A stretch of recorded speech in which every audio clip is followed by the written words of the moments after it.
देश में कोरोना के मामले फिर से तेजी से बढ़ रहे हैं। एक्टिव केस की संख्या 5,755 तक पहुंच गई है और पिछले 24 घंटे में 4 मौतें दर्ज की गई। स्वास्थ्य मंत्रालय ने स्थिति को नियंत्रण में बताया है, लेकिन सतर्कता बरतने की अपील की है। राजधानी दिल्ली में भी संक्रमण बढ़ा है और स्वास्थ्य मंत्रालय ने कहा कि स्थिति नियंत्रण में है और नागरिकों को घबराने की आवश्यकता नहीं है। हालांकि राज्यों को सभी जरूरी मेडिकल इंफ्रास्ट्रक्चर तैयार रखने का निर्देश दिया गया है। कई राज्यों ने भी लोगों के लिए मास्क पहनने, सोशल डिस्टेंसिंग और साफ सफाई जैसे कोविड प्रोटोकॉल का पालन करने की अपील की है।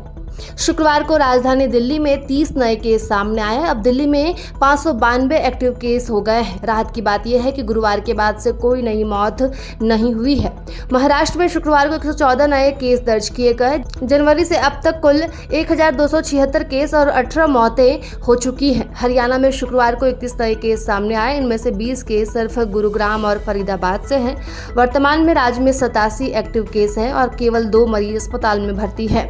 तमिलनाडु में 27 नए कोविड केस दर्ज हुए हैं। राज्य सरकार ने सार्वजनिक स्थानों पर मास्क पहनने और गर्भवती महिलाओं, बच्चों व बुजुर्गों को विशेष ध्यान रखने की सलाह दी है। वहीं देश में सबसे अधिक केस केरल में है। शुक्रवार को 231 नए केस दर्ज किए गए, जिससे कुल एक्टिव केस बढ़कर 1806 हो गए हैं। लोगों से मास्क,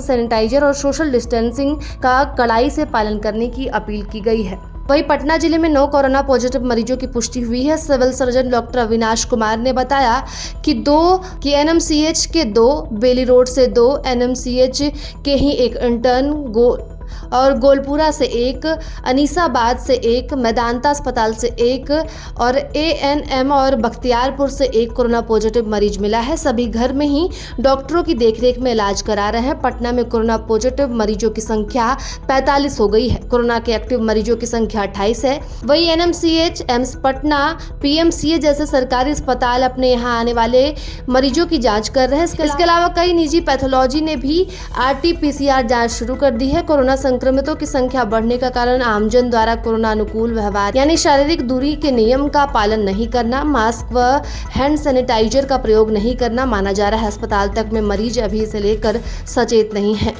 वहीं राजधानी में बड़ी संख्या में लोग सर्दी, खांसी, सिर, बदन दर्द व बुखार से पीड़ित हो रहे हैं, लेकिन वे इसका कारण नित्य बदलते मौसम को मानकर उपचार करा रहे हैं। यह वायरस नाक, आंखों और मुंह से होकर शरीर में प्रवेश करता है। हमारे हाथ इसका मुख्य साधन हो सकते हैं, जो हमारे मुंह, नाक और आंखों तक वायरस को पहुंचा सकते हैं। जितनी बार संभव हो 20 सेकंड तक साबुन से पानी से हाथ धोना संक्रमण को रोकने में मदद कर सकता है।